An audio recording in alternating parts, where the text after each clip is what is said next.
Venerdì 16 agosto si è svolta a Sora la 48esima edizione della Canicola, tradizionale gara podistica non competitiva che si svolge ogni anno nel giorno di San Rocco, organizzata dal Centro Sociale Canceglie, Arci e il Bar dello Sport. Caratteristica peculiare di questa gara su strada di 11 km e 200 metri è senza dubbio l'altissima temperatura atmosferica, dato anche l'orario della partenza, che è di solito intorno alle 17:30 del pomeriggio.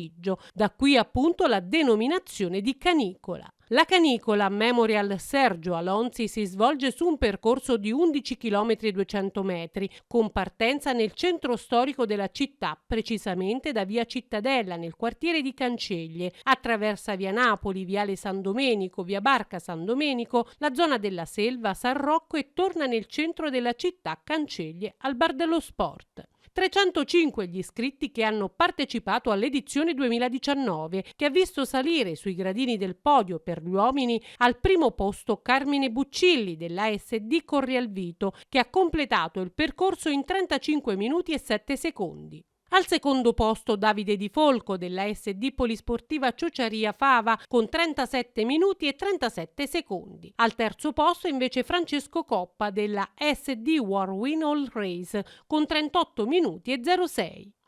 Per le donne al primo posto Chiara Colatosti con 47 minuti, al secondo posto Serena Di Cosmo ed al terzo posto Laura Pisani.